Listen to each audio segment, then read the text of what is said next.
Thank you so much, Suella, for joining us. If you were leader of the Tory party, would you let Nigel Farage become a member? Listen, my analysis of British politics is that there's only room for one centre-right party. There's only room for one Conservative party on the right of British politics. And at the moment, we have two. And that's why reform poses an existential threat to us right now. And as long as reform continues to exist in the way it is, as long as it keeps taking away millions of voters who used to be part of our voting base, there is no chance that we are going to win elections. So there's very little I disagree with when it comes to Nigel Farage. And, I met thousands of people throughout this campaign, and many, many people said to me, I'm a lifelong Tory voter, but I'm going to vote reform. They are feeling betrayed, they feel let down, they feel politically homeless because of our failures. So listen, we have to address the issue of reform. I'm not really interested in the form of what that takes, but we need to find an accommodation with reform, with Nigel Farage, so that we can take the fight to Labour and win the next election. But it's an important question. Would you let him into the party? Listen, I would welcome anybody into the party who wants us to win, who supports the Conservatives, who will support Conservative candidates and councillors and support our effort to win elections.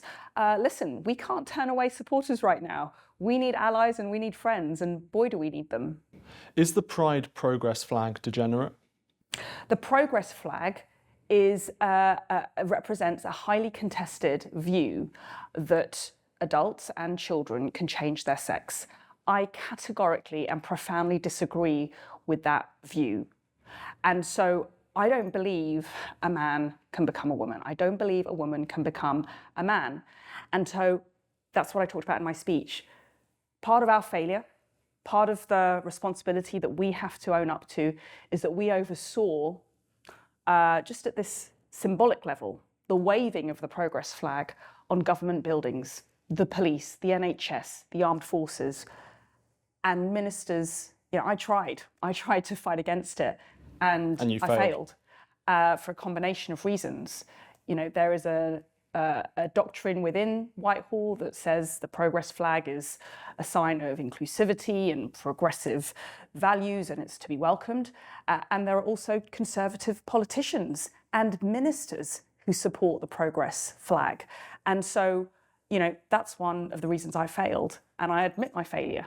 I'm not going to pass the buck, but I don't agree with the progress flag, and I don't agree that it should be flown from government buildings. One of your other major failures, if you don't mind me saying, is immigration, and that's on legal migration and illegal migration. When you were Home Secretary, you presided over record levels. Almost 750,000 people net came to Britain during your period as Home Secretary. Would you like to apologise for the British people for this betrayal? Well, I've already apologised. First thing I said when I was re-elected on Thursday night was, I'm sorry, because my party has let you down. I meant that to the British people. So I think that, when I went into the Home Office in 2022, I was agitated, I was alarmed, and I was very, very concerned about the record number of visas which had just been issued. In July 2022, we'd hit the 1 million mark of work and study visas. That's not what I voted for when I voted to leave the European Union. It's not what the British people voted for in 2019 when they chose us in that landslide election. And things were going in the wrong direction. I went in, I got an assurance from Rishi Sunak that he would work with me to lower legal migration and cut the number of visas by raising the salary threshold, imposing a cap on the number of visas, restricting the number of students, a whole host of things. I went in with a full and comprehensive programme. Unfortunately, I was blocked. Now, for your viewers and for those of people who've not been in government, let me explain the reality of being in government. You could be the best minister. You could be the most charismatic, cleverest person in the room with the best idea. Goodness, I just wanted to deliver a manifesto commitment to lower overall migration. But if the Prime Minister doesn't agree with you, if no one around the cabinet table agrees with you, you're not getting anywhere. And that is the reality that I came up against. Now, could I have tried hard? I struggled privately for 12 months, biting my lip, supporting the Prime Minister, trying to persuade from the inside. He didn't agree with me. And it was an irreconcilable difference that was unsustainable. And that's why I had to leave government. That was one of the many disagreements I had with him. That's why I left government. And then when I come out of government, I've been very open, very frank, to my own detriment, about the failures. So yes, everyone says, Suella, why didn't you do anything about it? You were Home Secretary. That's to totally misunderstand how government works. A minister cannot act unilaterally. You need collective agreement. You need the cabinet to support it, and importantly, you need the Prime Minister to support it. If you don't get those things, you can't do anything. And I'm afraid that is the obstacle that I was coming up against. But you could have done more. When you were Home Secretary, your most senior civil servant in the department, Matthew Rycroft, I've done a lot of reporting on him. He is, I think, one of the wokest civil servants again. He was a race, faith and belief champion. He wrote Home Office plans on race. He said in 2021, infamously, that civil servants should be, quote, stewards and ignore ministers' instructions when it comes to DEI policies. Why didn't you sack this man? I'm afraid I refer you to my previous answer. Listen, I had these discussions. One of the first things on my list of things to do when I was Home Secretary was to change the permanent secretary. I knew that you need a very good working relationship with your permanent secretary if you're a senior minister to get things done. And I knew that I wasn't going to see eye to eye. Unfortunately, you need the Prime Minister's blessing. You can't do it by yourself. And I didn't get it. So that was one of the reasons. But let me just also illustrate another point. And the point I'm making here is I'm not going to blame Matthew Rycroft. I'm not going to blame the civil servants. That's what a weak minister does. At the end of the day, I was a minister. I was working with a Prime Minister. I didn't have the political support. This is on the politicians. This is on my party. Another example of the difficulties. You know, when I was Attorney General, and this is how far back the problem goes. When I was Attorney General I was having my second child and I was pregnant.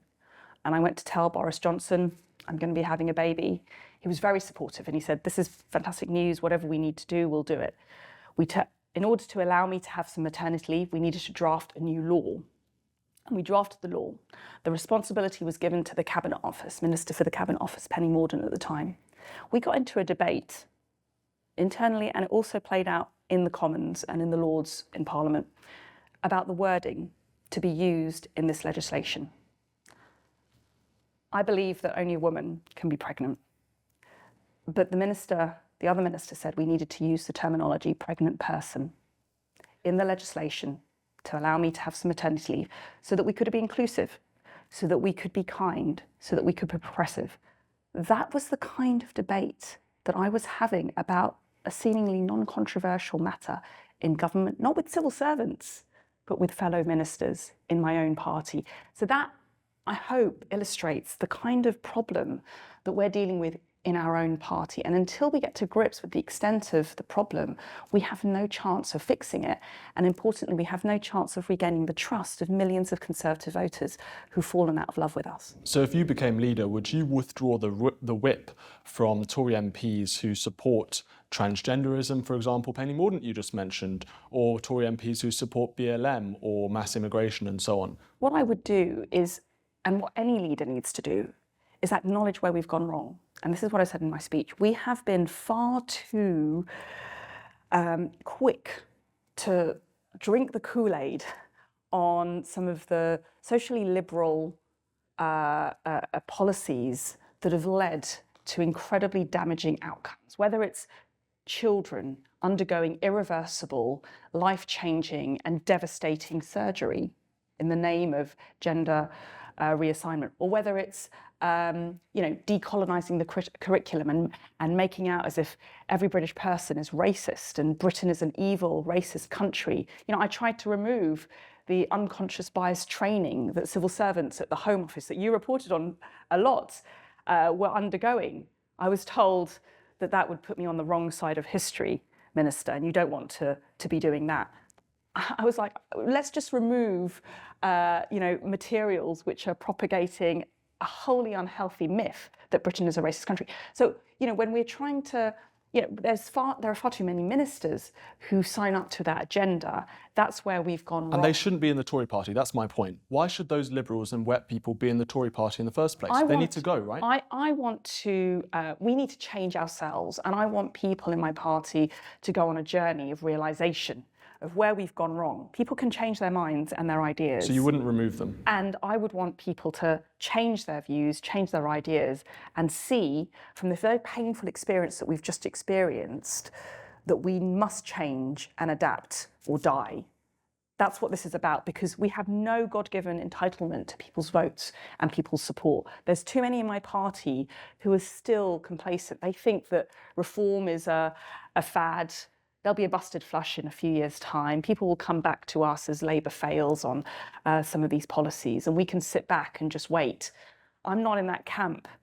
This is a crisis for our party, and if we don't realise the enormity of the problem and fundamentally change, we will have no chance of fixing it. So those people are going to remain in the party under your watch. You're not going to persuade them, let's be honest. They're not going to change their mind. They've thought these things for 10, 20 years. They've been there since 2005 under David Cameron. So they're going to remain in your party. You're not going to remove them if you were leader. Listen,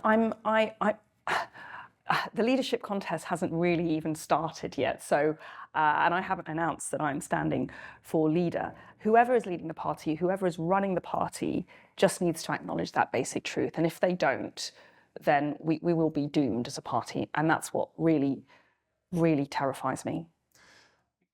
The white British population has declined from 87% in 2001 to 74% in 2021. This is a huge demographic change, the largest in British history in the last 1,000 years. Is this in any way a concern to you? Well, I'm very concerned about the exponential rise in immigration. And I'm not talking here about the boats. The boats is a big problem, but the numbers are relatively small compared to legal migration. And as I said, when I went into the Home Office, I was really the only one around the cabinet table who was, moving, mobilised and motivated on this subject, having seen the previous data of the number of visas. I made the case. I made the case to the Prime Minister. I made the case to the Chancellor. I made the case to the Education Department. I made the case to the Health Department. I made the case to the Business Department, to the Agricultural Department. All these departments where migrant labour is a factor, and there was no support.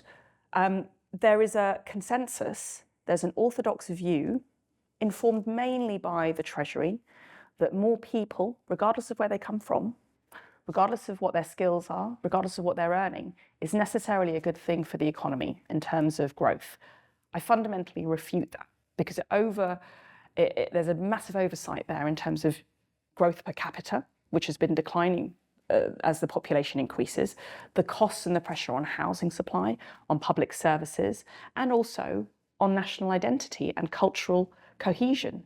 And so I'm very concerned for a whole number of reasons about the unsustainable pace and scale of legal migration to this country. On the specific issue of demographic change, and specifically ethnic demographic changes, Britain historically has been a majority white country, 99.9% in the 1950s.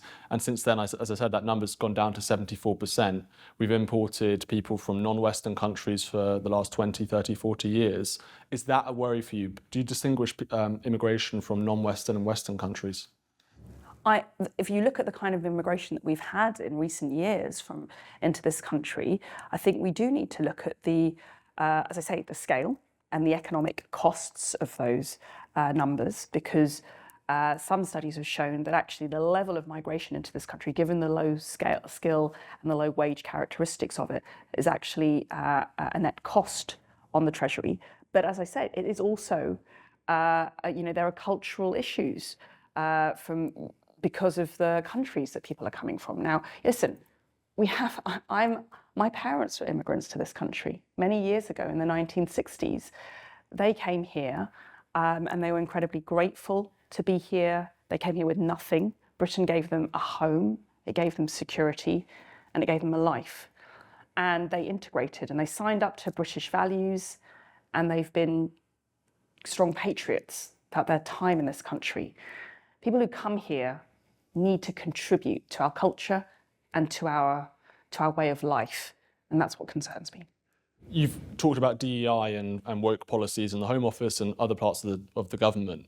Anti-white rhetoric has been on the rise in recent years, talk of white resentment. I know that your own party was teaching candidates about so-called white resentment in their DEI training. And recently, the RAF was found to have discriminated against white men, 160 pilots. Do you think that anti-white discrimination is systemic in Britain? We've got to stop telling the British people that they are racist. We've got to stop trying to guilt white people and branding. We've got to stop branding all English people as racist. This concept of white privilege is a nonsense to me. Say that to the white working class boys in Britain who are the most underachieving when it comes to literacy and numeracy and school outcomes. Say that to young girls in some northern city towns who were raped and abused by gangs of largely Pakistani Muslim men. So I think we need to stop, gaslighting the British people. We need to be honest. Now, what I've sought to do over recent years, and actually even before I was a minister, is to tell the truth. And some of these truths are really uncomfortable. They don't earn me any favours and they don't make my life very easy, I've got to say. In my party, we have a tendency we like to shoot the messenger. But I'm going to keep saying these things because people need to hear them. When I spoke out about grooming gangs, I was vilified. But I'll do it again because I'll never forget meeting those young women in Rotherham and Rotherham and Rochdale, and those women who had been raped, who had been abused, who had their lives destroyed. And they were telling me about their experiences and how the authorities turned a blind eye, how the police, how social workers, how teachers, how people who should have known better simply chose to ignore what was happening because of political correctness. And I'm going to keep speaking out on these issues, even if others will vilify me and they will smear me, someone's got to do it. And, it's the least I can do for the British people and those who have voted me in. Do you support mass deportations? Listen, I've been very clear about how we deal with the problem of illegal migration. People who come to the country illegally on the Channel, they've got no right to be here. We need to ensure that we have a system. Unfortunately, what will not happen now under Labour, and I tried valiantly with Rishi and it didn't happen. We needed to deliver a system which meant that as soon as possible after they arrived in the UK, days, not weeks or months, they would have been relocated to a safe country like Rwanda. That's why the concept of Rwanda was the right one. It's a real shame that Labour has scrapped it instantly, automatically. They don't have any other alternative to fix this problem. Rwanda was a willing partner. I've been to Rwanda on several occasions. It's a safe country, it's a humane country. It's already resettled and welcomed 100,000 refugees and vulnerable people to give them an opportunity of living a safe and secure life there. That's the way we solve the issue of illegal migration, and it's a grave shame that we didn't succeed at doing it, and I'm afraid we will only see the problem get worse under Labour. I know that Labour have appointed Neil Basu, or want to appoint Neil Basu. He's in the front running to become their sort of anti-illegal migration czar or whatever. He's previously criticised you for your rhetoric and comments, comparing you to Enoch Powell's speech in 1968. What do you make of Neil Basu's potential appointment? Well, listen, I voted for Brexit in 2016, and I was called a bigot and a racist for doing that. I had to defy the whip to do that. I was the chairman of the European Research Group in 2016, 2017. We were called Nazis for wanting to deliver a proper Brexit. I was one of 28 MPs who voted against Theresa May's Brino deal, the Brexit betrayal deal. We were branded as traitors and extremists for doing that. So listen, people throw the far-right Nazi smear at me when they have nothing else to to debate me on the substance, and personal attacks like that just to emphasise the fact that they've lost the argument on the substance.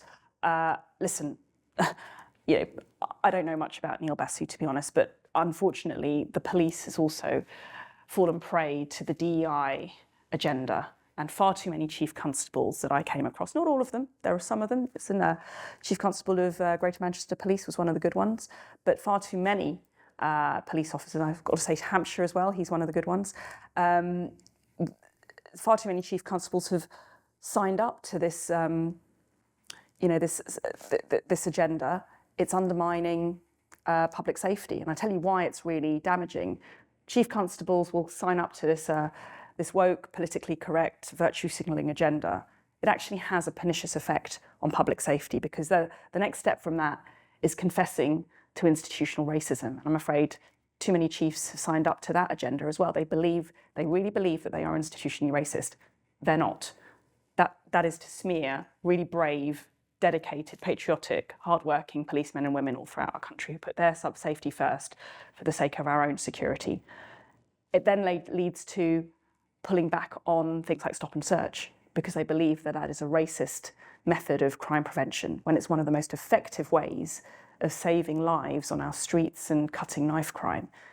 And so, people are dying. People are dying. Public safety is falling because of this agenda that starts with certain police chiefs signing up to a very harmful and wrong-headed agenda. Do you think the Zero Seats campaign damaged the Tory party in the election? I don't know much about that campaign, I've got to say. All I was focused on was winning my seat. That was the campaign to destroy the Tory party from various online conservatives. They wanted the Tory party to get so-called zero seats so they could rebuild something else. I've got to say, I wasn't spending too much time online. I was knocking on thousands of doors in Fareham and Waterlooville and around the country, trying to help my colleagues get elected during the general election. It was a really hard fight. We fought and worked flat out every day, and reform was a really big threat for us on the ground, where I was working and fighting throughout the country. We lost many really good and dedicated Conservative MPs because of reform. And, it was the hardest political campaign that I've been involved in. And I've been a member of our party since, the mid-90s. And just finally, I want to ask about history. I know in your speech yesterday, you said that people should know more about history. We should be better educated in history. I asked Liz Truss once, who was your favourite Tory leaders other than Churchill and Thatcher? I want to ask you the same question. Gosh, I guess I would have to say Benjamin Disraeli. And I think that, his leadership, his literary genius as well, has been, incredibly powerful and inspiring for many years, centuries, decades. And, the Great Reform Act of the late 19th century, 1867 Act, was one of the most pivotal and foundational pieces of empowerment of the people that we've seen, expanded the franchise and made our party the real party of equality and for the working classes. Before that, the Conservative Party was the party of the landed gentry. And so, he is a unifying, an author, a poet, and some of his work is incredibly powerful. But, listen, history and British history is something I'm not a historian. I'm a mere humble lawyer. But, when I look at British history, and this is what saddens me about this politically correct stuff and decolonising the curriculum and the museums and the galleries and the schools, is that our history is so rich, and Great Britain has brought so much good to Western civilization over centuries. We're the home of the common law. We're emulated around the world. We're the home of parliamentary democracy, again, copied by hundreds of countries around the world. It's Britain that's the home of the Industrial Revolution. It's here where, well, not here, but over there, the UK, where we fought and abolished slavery. It's Britain that led the fight against the Nazis. It's Britain that has led the innovation of self-governance now. And it's Britain that will keep leading the fight when it goes forward, and for statecraft, for diplomacy, for excellence. in our culture, in our literature, in our art, in our music, in our architecture, in our science, in our innovation. There's so much that's great about Britain that inspires me about our country. That's why I am a patriot. That's why I will wave our flag unapologetically. And I feel sad. I feel so sad when I see politicians uncomfortable, nervous, squeamish about our national culture, our national identity, and our national heritage. Now, I know that you've been fairly critical recently of your former junior minister, Robert Jenrick, who is sort of lining himself up to be a leadership candidate for the Conservative Party. Sir John Hayes, he's recently backed Jenrick, and I know that he and you have had a very close relationship in the past. How does that feel, knowing that John Hayes has backed your rival? Oh, please don't get me wrong, I'm not criticising Robert Jenrick. Robert is an old and dear friend of mine. We were at university together and we've been friends for over 20 years, and we worked really well together as a team. What I say is, it's great that Robert has changed his mind on a lot of things. He is from a different wing of the party to me. He voted for Remain. He was quite enthusiastic about it. He was a big Rishi supporter. I'd see him as a centrist on a lot of our policies, and I'm not sure where he stands on leaving the European Convention of Human Rights. I know when we talked about it last year, he was horrified by that prospect. So, it's great. We need more people to change their minds. We need more people to see the reality and the challenges of immigration, and that really, in order to fix this fundamental problem in our country, we need a robust approach. So I welcome Robert's, transition. Listen, as I said, there's no leadership contest going on at the moment. All the journalists need to calm down. No one has announced. I'm not making any announcement. I'm talking to lots of colleagues.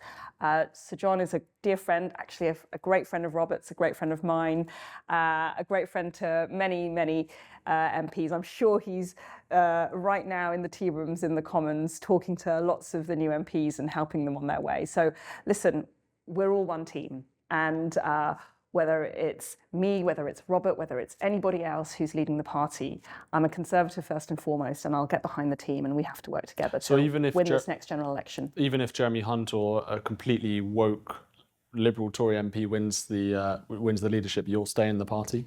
Listen, I'm not going to make any, commitments to what happens to our party. We want to be the Conservative Party. The things that need to happen are an acknowledgement and an acceptance of the problem and what went wrong. That is the precondition for fixing anything and improving our chances. Whoever's leader needs to accept that. And if they don't, then they're not going to be a very successful leader.